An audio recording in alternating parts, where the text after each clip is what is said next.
The moment I pushed that folder across the boardroom table and watched the CEO's smug expression crumble into absolute horror, I realized something. Revenge isn't about anger, it's about patience. It's about waiting for the perfect moment when all your carefully placed dominoes are lined up just right. But to understand how I ended up in that boardroom, watching a billion-dollar company scramble to contain the damage I'd just unleashed, you need to hear how it all started. Actually, you need to hear 3 stories, and trust me, each one gets better than the last. Let's start with Marcus, quiet guy, the kind of IT specialist who shows up 15 minutes early, leaves 15 minutes late, and never once complained about the vending machine stealing his quarters. Marcus had been at DataStream Solutions for 6 years. 6 years of fixing everyone's problems, staying late when servers crashed at midnight, and training every single new hire who walked through those doors. He was the guy. People called when the CEO's laptop mysteriously stopped working right before a board presentation. He was the one who figured out why the accounting software kept duplicating entries. And here's what got me about Marcus when he first told me this story. He genuinely loved that job. Not in a fake corporate way. He actually cared about the systems he'd built, the documentation he'd written, the knowledge base he'd created from scratch. Then Victor Chen arrived. Fresh out of some management program, nephew of one of the board members, and sporting an MBA he wouldn't shut up about. Victor was 28. Marcus was 42. Guess who became whose boss? Now, Marcus wasn't bitter about that. He'd never wanted management. What he wanted was respect. What he got instead was Victor taking credit for every single project Marcus completed. That quarterly security audit that prevented a ransomware attack? Victor presented it to leadership as his initiative. The server migration that saved the company $200,000 annually. Victor's strategic vision, apparently. But here's where it gets interesting, and honestly, looking back, this was the moment that sealed Victor's fate. During a one-on-one meeting, Victor leaned back in his chair and said, "Marcus, I've got exciting news. We're bringing in someone to help lighten your load." Marcus felt a flicker of hope. Finally, some support. Then Victor continued, "His name's Derek. He's going to be taking over the senior specialist role. I need you to spend the next 2 months getting him up to speed." Marcus sat there processing what he'd just heard. The senior specialist role. His role. The position he'd been promised during his last 3 annual reviews. Victor must have seen something in Marcus's expression, because he quickly added, "Don't worry, we've created a new position for you. Infrastructure support technician. Same pay." Same pay, lower title, training his own replacement. Derek showed up the following Monday. Slicked back hair, firm handshake, the kind of confident smile that comes from never being told no. He was Victor's former roommate from business school. Of course he was. Now, if you're thinking Marcus threw a fit, quit on the spot, or confronted HR, you'd be wrong. Marcus smiled. He shook Derek's hand. He said he was excited to work together. And then Marcus did something brilliant. He actually trained Derek. Just not in the way Victor expected. See, Marcus had spent 6 years building those systems.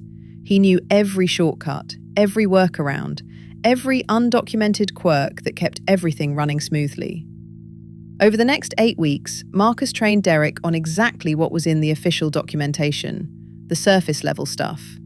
The processes that looked complete, but relied on about 40 manual interventions that only Marcus knew about. Meanwhile, Marcus started documenting everything real. Every late night he'd worked, every project he'd completed, every email where Victor had promised him that promotion. He saved it all to his personal cloud drive. But here's what I didn't know when Marcus first told me this story. He wasn't planning to use that documentation for a lawsuit. He was building something far more devastating. 2 days before Derek was supposed to fully take over, Marcus submitted his resignation. 2 weeks' notice, completely professional. Victor called him into his office and actually laughed. "You're making a mistake, Marcus. There's nothing out there for someone your age in this market." Marcus just nodded and said, "Maybe you're right." His last day was a Friday. By Monday morning, everything fell apart. That automated backup system? It required a manual verification step every 72 hours that wasn't documented anywhere. Derek didn't know. The server cluster that handled customer data? There was a memory leak that Marcus had been manually clearing every week. Derek had no idea. By Wednesday, the customer portal had crashed 3 times. By Thursday, they'd lost 6 hours of transaction data. Friday morning, Victor's boss called an emergency meeting, demanding to know what happened to their robust IT infrastructure. Marcus was already 2 weeks into his new job at a competitor. 20% raise, senior architect title. And every few months he'd check LinkedIn and see another DataStream employee jumping ship. Victor was gone within 8 months. Derek lasted 3. The systems Marcus built took almost 2 years to properly stabilize. But here's the thing that still makes me smile. A year later, DataStream's new IT director reached out to Marcus on LinkedIn. They wanted to hire him back as a consultant at 3 times his old rate to fix everything. Marcus waited 3 days to respond, just to let them sweat. Then he simply typed, "I appreciate the offer, but I've found a workplace that values its employees. Best of luck." He showed me that message once, said sending it felt better than any bonus he'd ever received. Now, if you thought that was satisfying, the next story takes it to a completely different level. This one involves a pharmaceutical company, a wrongful termination, and a woman who spent 11 months building a case that would cost her former employer more than they ever imagined. Rachel had been a regulatory affairs specialist at Medcore Pharmaceuticals for almost 4 years. Her job was complicated. She reviewed clinical trial documentation, ensured FDA compliance, and basically made sure the company didn't accidentally release something that would kill people. Important work. The kind of work where details matter and mistakes can mean lawsuits, recalls, or worse. She was good at it too. 3 promotions in 4 years. Excellent reviews. The kind of employee companies feature in their recruitment brochures. Then her department got a new vice president. His name was Graham, and he arrived with a mandate to cut costs by 30%. Now, I want to be clear about something. Graham wasn't stupid. He was actually very intelligent, which made him dangerous. He understood that firing experienced employees and replacing them with cheaper junior staff would save money in the short term. What he didn't understand, or didn't care about, was the institutional knowledge walking out the door with each person he pushed out. 3 months into Graham's tenure, Rachel flagged a problem with one of their drug applications, a documentation gap that could delay FDA approval by 6 months. She brought it to Graham privately, professionally, with a proposed solution. His response changed everything. "Rachel, I've been reviewing your performance, and I'm concerned about your negativity.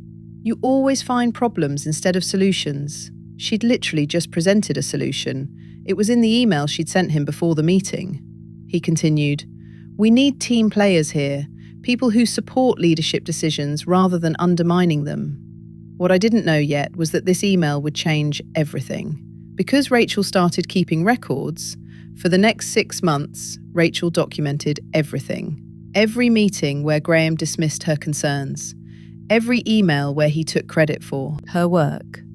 Every instance where he'd given contradictory instructions, then blamed her for the confusion. She forwarded everything to her personal email, which she later learned was technically against company policy. But here's the thing about corporate policy. It cuts both ways. Then Rachel's mother got sick. Really sick. Stage 3 cancer. Rachel needed to take intermittent FMLA leave for caregiving. Completely legal, completely protected. Graham's response was to start scheduling critical meetings during her pre-approved leave days, then documenting her absences as performance issues. If only he'd known what she was about to discover. During one of her FMLA days, a colleague texted her something alarming. Graham had requested access to her files, her emails, and her project folders. He was building a termination case. But Rachel's colleague, bless her heart, also sent her something else. A screenshot of a group chat where Graham had written, and I quote, "Need to get rid of Rachel before she complains to corporate about the documentation issues. She's a liability." He'd put it in writing. In a group chat with 3 other managers. Rachel saved that screenshot to 3 different locations and started researching employment attorneys that night. She was terminated 2 weeks later. The official reason was performance concerns and failure to meet expectations. The real reason was retaliation for flagging compliance issues and taking legally protected leave. Rachel didn't argue. She didn't make a scene. She signed the severance agreement that included a confidentiality clause and walked out quietly. What Graham didn't realise was that the severance agreement didn't prevent her from filing with the EEOC. Here's where Rachel's methodical nature paid off. She'd saved 847 documents, emails, meeting notes, performance reviews that contradicted Graham's claims, the screenshot of him literally admitting to retaliation. Her EEOC complaint was 63 pages long. The attorney she hired specialised in pharmaceutical industry whistleblower cases. The investigation took 11 months. 11 months where Rachel worked a contract job, cared for her mother, and waited. Then one afternoon, her attorney called with an update. Medcorp wanted to settle. They'd offered $120,000 to make it go away. Rachel said no.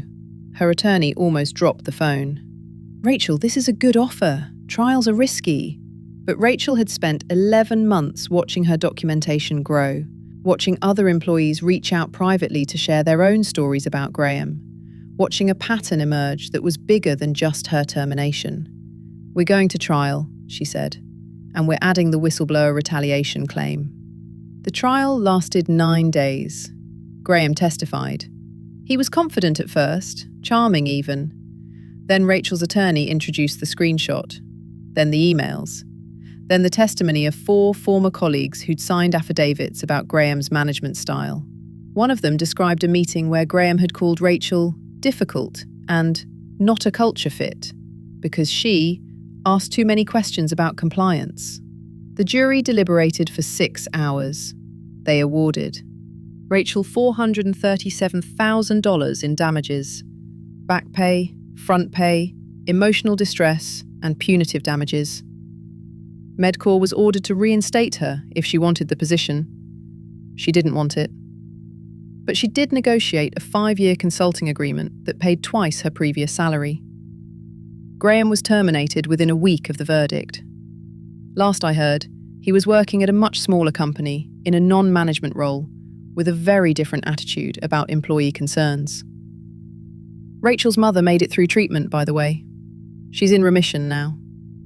Rachel told me once that the thing she's most proud of isn't the money or the verdict.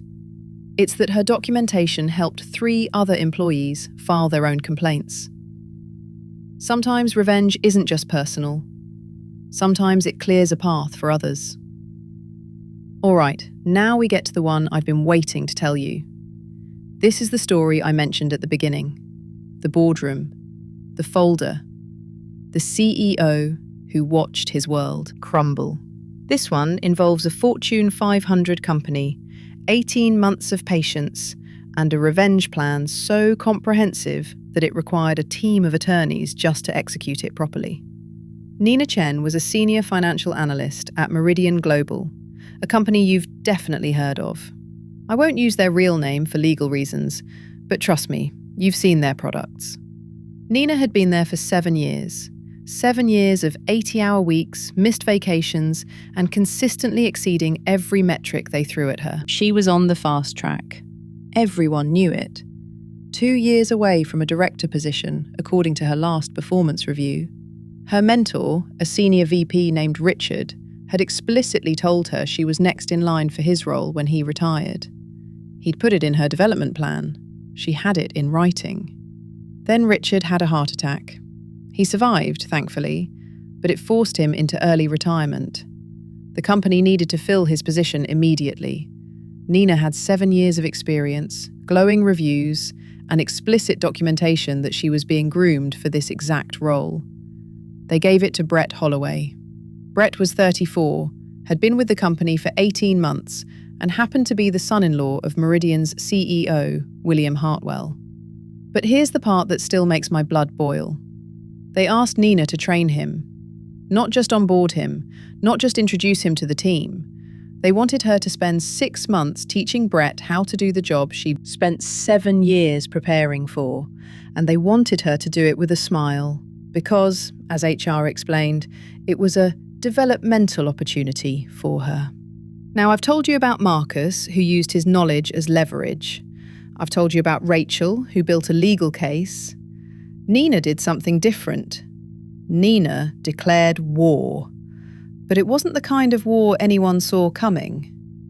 For the first 3 months, Nina was the perfect mentor. She taught Brett everything she knew. She introduced him to every key relationship. She gave him access to all her files, her templates, her methodical systems. Brett loved her. He told people she was invaluable and the backbone of the department. What Brett didn't notice was that Nina was also learning. She was documenting every decision he made, every shortcut he took, every time he dismissed compliance concerns because that's not how Dad does things. Oh yeah, he called the CEO Dad in internal meetings. Multiple witnesses confirmed this. Looking back was the moment that set everything in motion. 6 months into Brett's tenure, Nina discovered something that changed her entire approach. She'd been reviewing quarterly reports that Brett had signed off on, and something didn't add up. Revenue recognition looked aggressive, too aggressive. Nina had an undergraduate degree in accounting before she got her MBA. She understood GAAP requirements intimately. What she was looking at appeared to be channel stuffing. For those who don't know, that's when a company pressures distributors to buy more inventory than they can sell, artificially inflating revenue. It's not always illegal, but the way Meridian was doing it crossed lines. She brought her concerns to Brett. He told her to drop it. She escalated to the CFO. He told her it was above her pay grade. She documented everything and continued watching. If only they'd known what she was building. Over the next 12 months, Nina did 3 things simultaneously. First, she continued, excelling at her job. Flawless performance reviews, no red flags. Second, she built relationships with a securities attorney and, eventually, with SEC investigators. Yes, the actual Securities and Exchange Commission. Third, she found other employees who'd noticed the same irregularities and were too scared to speak up alone. Here's what people don't understand about whistleblower cases. They're not quick, they're not dramatic. They're slow, methodical, and require incredible patience. Nina spent 18 months building her case. 18 months of smiling at Brett, of taking notes in meetings, of slowly understanding the full scope of what Meridian was hiding. The channel stuffing was just the beginning. There were undisclosed related party transactions. Brett's brother-in-law had a consulting company that received $14 million in contracts that were never properly disclosed. There were material misstatements in 3 consecutive annual reports. And there was evidence that the CEO, William Hartwell, had personally approved burying a product defect report that should have triggered a recall. When Nina filed her whistleblower complaint, it was 427 pages long. She had emails, she had financial records, she had sworn statements from 6 other employees, and she had recordings. Legal in her state, one-party consent. 18 months of Brett and others discussing things they shouldn't have discussed. The SEC investigation launched quietly. Nobody at Meridian knew it was happening for almost 4 months. But then came the subpoenas, and then came the document requests. And then came the moment I described at the beginning. Nina was called into a boardroom meeting with the CEO, the CFO, the General Counsel, and 4 board members. They thought they were going to intimidate her. They thought she was just a disgruntled employee making noise. She walked in with a single folder and slid it across the table. Inside was a summary of the SEC's preliminary findings. Nina wasn't supposed to have that document, but her attorney had connections. The SEC had found sufficient evidence to recommend enforcement action. Criminal referrals were being considered. The stock was going to crater. "I thought you should know," Nina said calmly, "before the public filing tomorrow. I also wanted you to know that I've been designated a protected whistleblower. Any retaliation against me triggers additional penalties." She looked directly at Brett, who hadn't said a word. "And Brett, I want to thank you for the developmental opportunity. I learned so much." The SEC enforcement action was announced 3 weeks later. Meridian's stock dropped 47% in a single day. William Hartwell resigned. Brett Holloway was terminated and, last I heard, is facing personal liability claims. The CFO took a plea deal. And Nina? Under the SEC whistleblower program, she received a percentage of the monetary sanctions. The final number, which became public record, was $11.7 million. $11.7 million for a woman they thought would quietly train her replacement and accept being passed over. But here's what I think about whenever I remember Nina's story. She told me once that the money wasn't what mattered. What mattered was that for 18 months she walked into that building every day knowing exactly what she was doing. Knowing exactly how it would end. And knowing that the people who'd dismissed her had no idea what was coming. That's the thing about workplace revenge. The best kind isn't angry. It isn't impulsive.